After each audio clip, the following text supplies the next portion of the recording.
We've got Rick Barry ready to rock and roll here, so let's get to it here. The NBA legend himself, Rick Barry, NBA champion, 8-time NBA All-Star, member of the NBA 75 Greatest Players, and a Hall of Famer, joins us now here on BetMGM tonight, Westwood One Sports.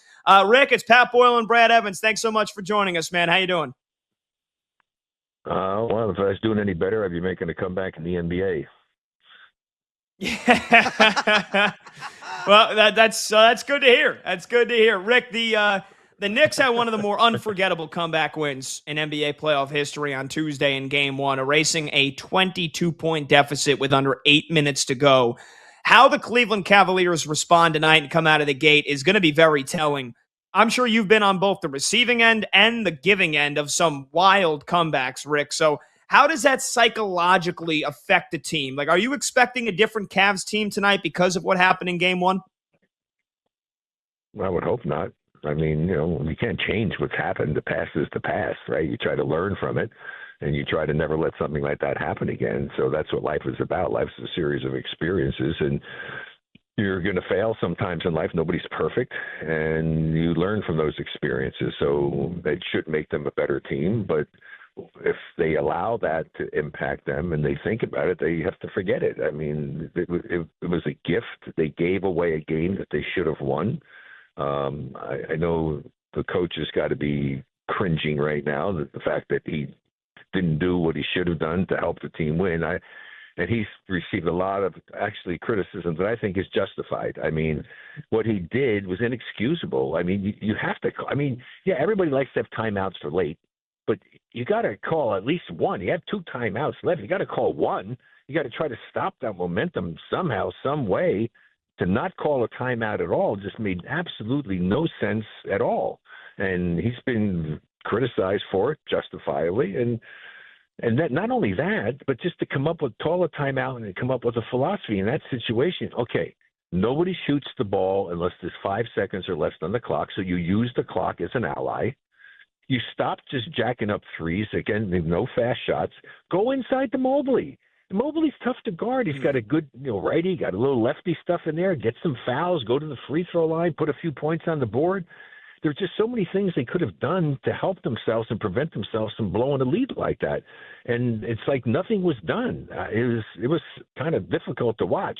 And, give credit to the Knicks for the way that they played. But then, also, how do you let James Harden be guarding, Brunson by himself? I mean, that was nuts.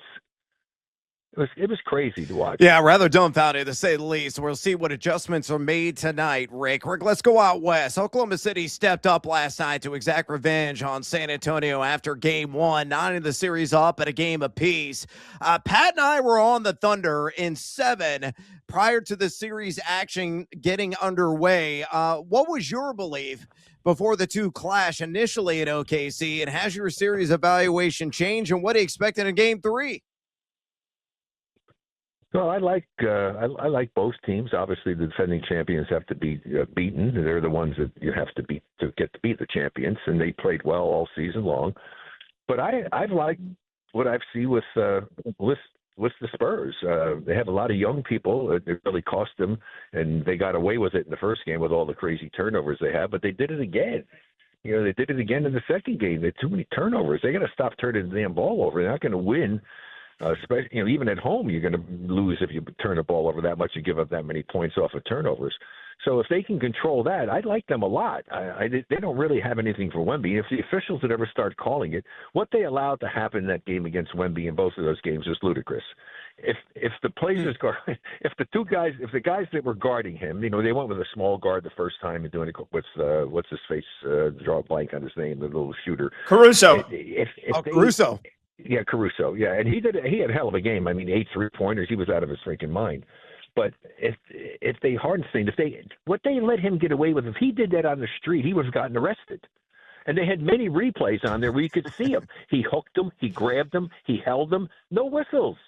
I mean, they're letting them beat the hell out of him. This is what I dislike about the playoffs more than anything else. Having been a player, having been a broadcaster, having seen it for so many decades, why the NBA wants to allow playoff basketball become like a wrestling match, like a street fight. It's beyond my comprehension, because what is being done to a player defensively by holding and grabbing and shoving and pushing. Doesn't take any talent to do that. So I said to David Stern, God rest his soul, the commissioner, former commissioner, why do you want to let that happen, David? Why do you want to give an advantage to the less skilled player by allowing him to do that to a more skilled player? It just ruins the game for me. I had to play through it. I did it, but I certainly don't like it, and I can't stand watching it. And what they did to Wemby yesterday was insane. And even with all of that and their turnovers and everything else, they were still right there. So to be honest with you, if things go the way they went in the first two games and both teams play well and the officials actually call the game the right way, I think San Antonio is going to win this series. Oh, yeah. Strong points, justifiable and fair from the great Rick Barry. Rick, let's talk more about Victor Wembanyama because he joined Will Chamberlain as the only guys in NBA playoff history to total 41 or more points, 21 or more rebounds, 3 or more assists, and 3 or more blocks in a single game. Of course, he did that in game one. Where does Wemby's game one rank in greatest all-time single game playoff performances? And, man, you know a thing or three about that. You put up over 50 points, not once, not twice, but 3 times in your postseason career between the NBA and the ABA. So where did Wemby's game one stand among the all-time greats in NBA postseason history? Well, it was an outstanding performance on his part, but let's not get carried away and start comparing him to Will Chamberlain yet. He's a totally different type of player. He's an anomaly. There's never been a player his size with his athleticism plays the game the way he is, the way he plays it outside, handling the ball. He's pretty special. But there also was never another player like Will Chamberlain either that could do the things that Wilt did. I mean, Wilt's done things that nobody will ever do again. So, and to rank him, there's a lot of guys who've had a lot of great games. So, hey, he played a hell of a game, enabling his team to get the victory that they needed to get. Now they just have to take care of business at home. And if they just win their home games, they're going to have an opportunity to, play for the championship. So, hell of a player, love him a lot, and he's going to just keep getting better and better. He'll get stronger, he'll get smarter, get more experience.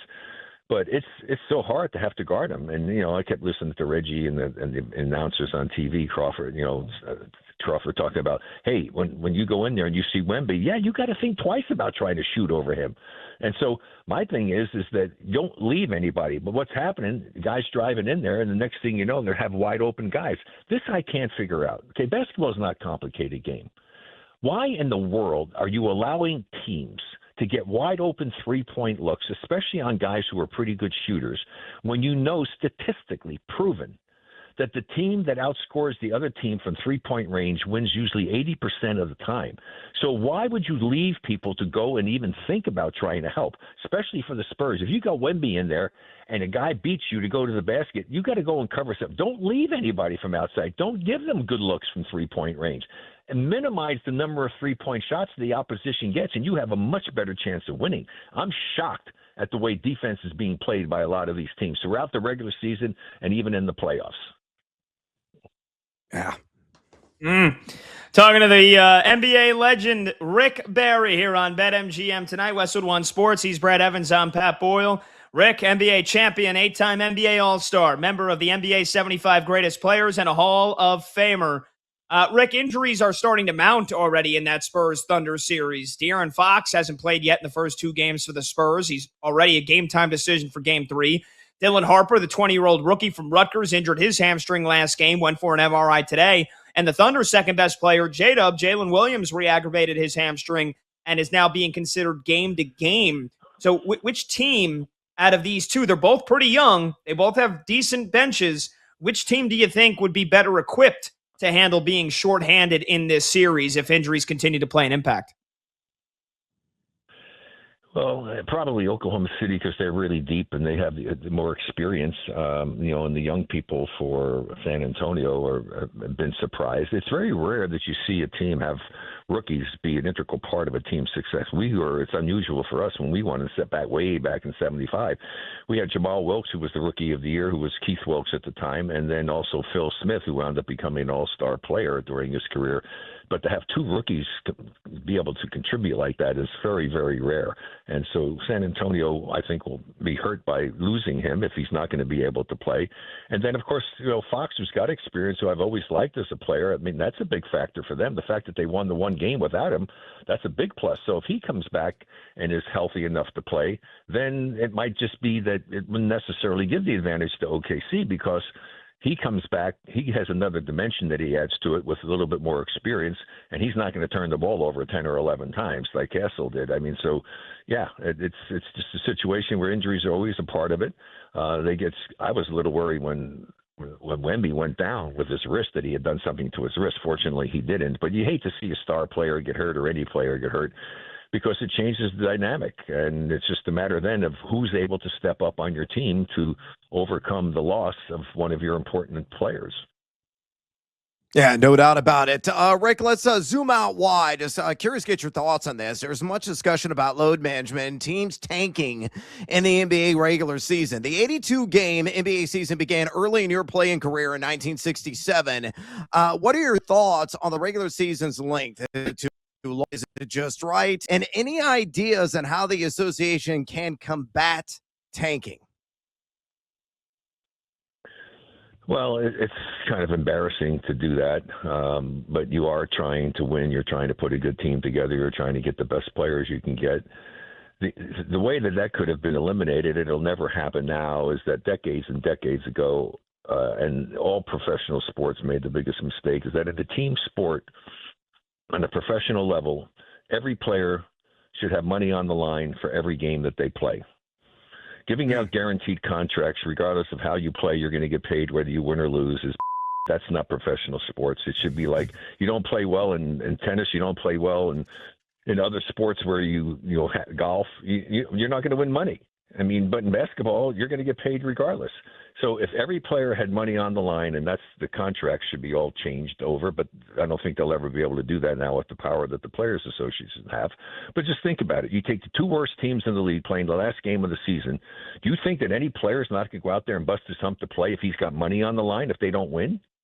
That would have changed everything, changed the whole dimension. Yeah. It would have changed the game as far as from watching it. Every game would be an important game to every player, because if he doesn't win, he doesn't get paid. Oh, yeah. Love that. That's good stuff. Good stuff. Talking to Rick Barry here, NBA legend on BetMGM tonight, Westwood One Sports. Rick, let's go back to the Knicks-Cavs series here. I'm a diehard Knicks fan, and I've heard a lot of people say, well, this Eastern Conference Finals is basically just semantics. Whoever wins is going to get crushed by whoever wins the West. Do you tend to agree with that, or do you think either the Knicks or Cavs could actually win the title?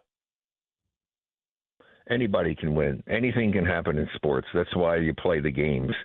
I'm a perfect example of that with our team. I mean, we weren't even supposed to be a playoff team. Then everybody wrote us off as we went on. Then we get to the thing. Oh, and then the finals. Biggest mismatch in the history of the league.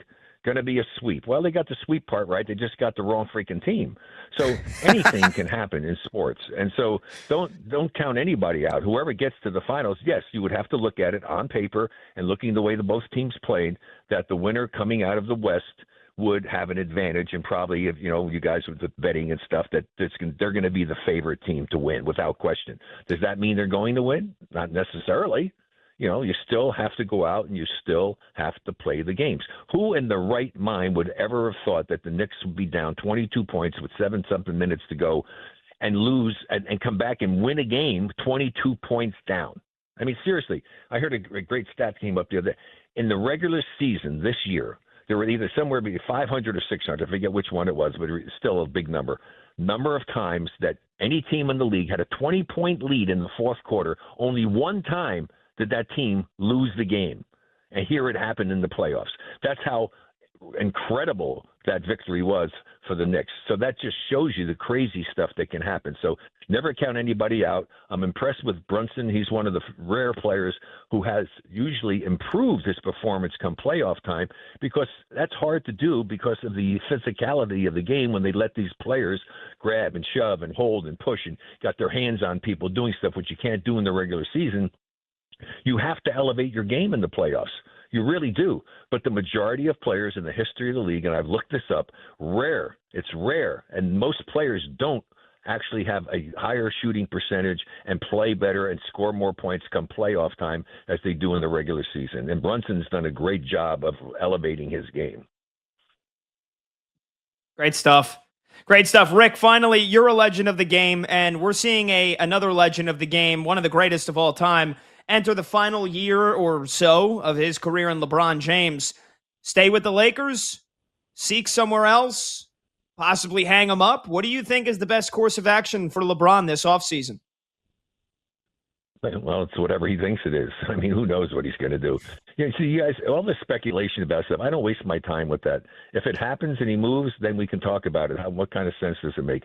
Who knows? I mean, whatever's going on in LeBron's mind, he needs to do whatever's going to make him happy at this stage of his life. He needs to do what's going to make him feel best. And whatever it is, if he goes to another team and he stays healthy, he's already playing at a remarkable level for somebody at his age. He spends, millions of dollars to keep his body, and he's fortunate enough to never have any super major injuries. So, yeah, I mean, it'd be fun to see him. I'd love to see him go if he wants to. Go play with Steph Curry, okay? So give the Warriors a chance maybe to win another championship. That's the only thing that would make me happy is if he went and played with the Warriors. Yeah. Oh, boy, that would be something. That would be something. Steph Curry, Jimmy Butler, LeBron, find a way to get Draymond back on that team. Oh, my goodness. Basically, the average age of that team would be like 40 years old. Rick, we appreciate the time so much, man. Awesome stuff. Good to hear from you, and hope to catch up with you again soon. Real quickly, the load management, I can't even relate to that, because when I played, I signed a contract to play basketball. I wanted to play. Load management? What the hell is that, load management? I wanted to play. I hated when we were blowing somebody out because I didn't get to play. Rick, great stuff, man. We appreciate it. Hope to catch up with you soon. I see you guys. Have happy holiday weekend for you and your listeners. Thanks, Rick. There you go. Rick Barry. Awesome. Oh, man. Legend. What a loaded weapon. Legend. Oh, loaded weapon, Rick Barry.